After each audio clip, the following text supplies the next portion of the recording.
بہتر ہے کہ ہم پانچوں مر جائیں تاکہ اپنے والدین کے لیے آسانیاں پیدا ہوں۔ پھر بلقیس دل ہی دل میں روتی تھی، لیکن وہ اپنے بچوں سے کہتی کہ تم مایوس بھی ہو جاؤ مگر میں اپنے رب کی رحمت سے مایوس نہیں ہوں گی۔ مجھے اپنے رب پر یقین ہے، آپ پانچوں دوبارہ صحت یاب ہو جاؤ گے اور پھر اسی گھر کے صحن میں چلتے پھرتے گھومتے نظر آؤ گے۔ جو بھی دیکھتا دل ہی دل میں اللہ سے دعا کرتا کہ بلقیس کا ایمان کبھی نہ ٹوٹے۔ جس دن بلقیس کا ایمان ٹوٹ گیا اس دن سب ٹوٹ جائیں گے۔ پھر یہ خوبصورت بلی بلقیس کے گھر چلی گئی۔ اب بلی سارا دن بلقیس کے گھر اندر ہی رہتی تھی کیونکہ اس کے پیٹ میں بچے تھے۔ یہ بلی عام بلیوں جیسی نہیں تھی، اس نے بالکل پریشان نہیں کیا اور سب اسے دیکھ کر بہت پسند کر رہے تھے۔ پھر ایک دن بلی نے 3 خوبصورت سفید بچوں کو جنم دیا اور حیرت انگیز طور پر اسی دن بلقیس کا بیٹا حامد معجزانہ طور پر اٹھ کر بیٹھ گیا، جو بلقیس اور اس کے شوہر کے لیے سب سے بڑی خوشی کی بات تھی۔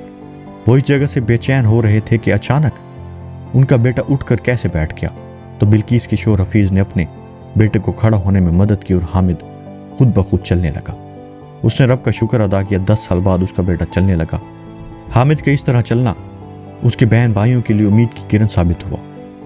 وہ بھی بول رہے تھے کہ کیا حامد چل سکتا ہے تو ہم بھی دوبارہ چلنے کے قابل ہو سکتے ہیں۔ سارے گاؤں والے بلقیس کے گھر جمع ہو گئے، سب حامد کو دیکھ کر حیران اور خوش ہو رہے تھے اور ہر کوئی دیکھتا اور تعریف کرتا۔ اب حامد بھی اپنے بہن بھائیوں کے لیے چھوٹی موٹی نوکری کرنے لگا، لیکن اس کے والد نے اسے کام کرنے سے منع کیا۔ اب حفیظ کے چچا نے بھی دادا کی زمینوں پر کام شروع کر دیا کیونکہ حامد اب گھر میں بلقیس کے ساتھ تھا۔ لیکن حامد نے مشقت والا کام نہیں کیا کیونکہ وہ طویل عرصے کے بعد بیماری سے بیدار ہوا تھا تاکہ دوبارہ بیمار نہ ہو جائے۔ 6 مہینے گزر گئے اور سفید بلی پھر امید سے تھی۔ اس نے رات کو ایک ساتھ 4 بچوں کو جنم دیا۔ بلقیس بہت نرم دل عورت تھی، وہ بلی کے بارے میں بہت سوچ رہی تھی، ہو سکتا ہے کوئی نیک عمل اللہ تعالیٰ کو پسند آئے اور اس کی آزمائش ختم ہو جائے۔ وہ بلی کے معصوم بچوں کو کپڑا دے رہی تھی کیونکہ سخت سردی تھی۔ پھر اس کی چھوٹی بیٹی کو کھانسی آنے لگی اور اچانک کھانستے ہوئے اٹھ گئی۔ بلقیس خود سے چیخ پڑی تو حفیظ ڈر کے مارے نیند سے بیدار ہو گیا۔ بیٹی کو دیکھتا ہے تو اس کی آنکھوں سے آنسو نہ رکے۔ پھر حفیظ نے پہلی بار بلی کے بچوں کو دیکھا اور سوچ میں پڑ گیا اور کہا کہ بلقیس تم نے ایک بات نوٹ کی ہے، جس دن سے اس بلی نے پہلی بار بچوں کو جنم دیا ہے حامد کھڑا ہو گیا، اور آج جب اس نے دوسری بار جنم دیا ہے تو فائزہ چلنے لگی ہے۔ یہ کیا اتفاق ہے؟ کیا بلی سے کوئی تعلق ہے؟ یہ بلی ہماری مدد کر رہی ہے، اس کے بچے ہمارے لیے خوشیوں کا ضامن بنتے آ رہے ہیں۔ بلقیس اپنے شوہر کی بات پر چونک گئی اور بلی کو غور سے دیکھنے لگی اور اس بلی کو عام بلی نہیں سمجھی۔ بلقیس بہت خوش تھی۔ اب وہ بلی کے بارے میں مزید سوچنے لگی کہ وہ دور نہ ہو، اور یہ بات پورے گاؤں میں جنگل کی طرح پھیل گئی۔ جب وہ سفید بلی بچوں کو جنم دیتی ہے تو بلقیس کے گھر میں ایک فرد تندرست ہو کر چلنے لگتا ہے۔ اس بلی کے بارے میں کوئی خاصیت تو ہوگی، یہ کوئی عام بات نہیں ہو سکتا ہے۔ اس بلی میں کوئی جادو یا کوئی فرشتہ ہے جو بھیس بدل کر آیا ہے۔ ایسی ہزار باتیں خاص و عام کی زبان پر چل رہی تھیں اور حویلی کے لوگ بھی اس بلی کو دیکھنا چاہتے تھے۔ اب سب چاہتے تھے کہ وہ بلی ہمارے گھر اور ہمیں کوئی مافوق الفطر مدد کرے۔ جب دادی نے ان کی بہو بلقیس خالہ کے گھر مبارک دینے کے لیے جا رہی تھی تو میں نے بھی ان سے کہا کہ میں بھی آپ لوگوں کے ساتھ چلتا ہوں، مجھے بھی لے چلو۔ اور جب میں بلقیس خالہ کے گھر پہنچا تو یہ دیکھ کر حیران رہ گیا کہ یہ جھوٹی کہانیاں نہیں، کوئی من گھڑت کہانی نہیں، بلکہ دراصل خالہ کی چھوٹی بیٹی اور بڑا بیٹا چل رہے تھے۔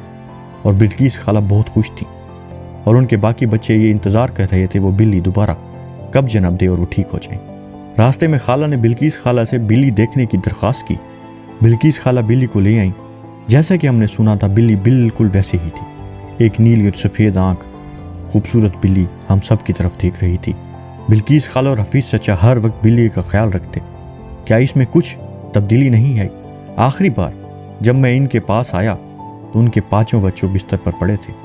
تب بلقیس خالہ اللہ رب العزت سے امیدیں رکھتی تھی، اور جب کہ اللہ تعالیٰ نے ان کے دونوں بچوں کو شفا دی تو اللہ تعالیٰ کی بجائے ان کی زبانوں پر بلیوں کی کہانیاں تھیں، اور وہ سب بے صبری سے بلی کے دوبارہ جنم لینے کا انتظار کر رہے تھے۔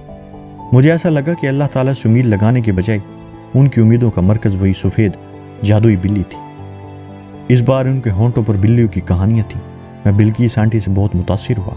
اس بار جب میں ان سے ملا تو میں قدرے مایوس ہوا، شاید یہ اللہ کی طرف سے کوئی اندیکھی مدد ہو، یقیناً اللہ کی ہی طرف سے ہے، لیکن یہ سادہ لوگ اللہ پر بھروسہ کرنے کی بجائے بدعت کا ارتکاب کر رہے تھے۔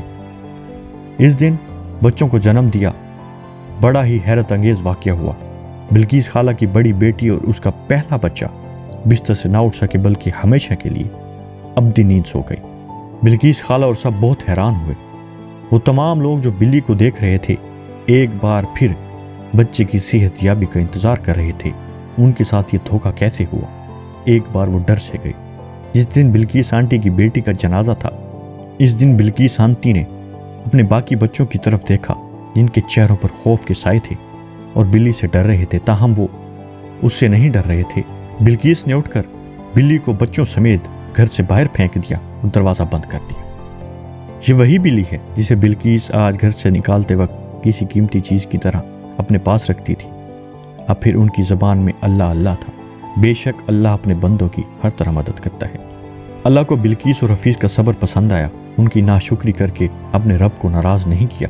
جب اللہ تعالیٰ نے ان کی مدد کرنا چاہی اور ان کی آزمائشوں کو ختم کرنا چاہا تو وہ لوگ گمراہ ہو گئے اور اس کو بھول گئے جس نے ان کی امید برقرار رکھی، جس کا شکر ادا کرنا چاہیے تھا۔ بلقیس کی آنکھ کھل گئی اور بلقیس نے اپنے رب سے فریاد کی اور اپنی غلطی کی معافی مانگی، اور اللہ کی بارگاہ میں اس کی دعا قبول ہو گئی۔ اس کے تمام بچے ٹھیک ہو گئے۔ ناظرین کرام، پچھلی امتوں کا بھی یہی حال تھا اور ان پر عذاب کا یہی سبب تھا۔ اللہ کا عذاب نازل ہوا، اللہ کو چھوڑ کر وہ کسی اور کی عبادت کرتے تھے۔ ہم مسلمان ہیں اور ہماری تمام امیدیں اسی سے منسوب ہونی چاہیے جس کے ہاتھ میں ہماری جان ہے۔ وہ بڑا مہربان ہے، اللہ رحم کرنے والا ہے، اور اللہ پاک ہمیں توفیق عطا فرمائے کہ ہم صراط مستقیم پر چلیں۔ آمین۔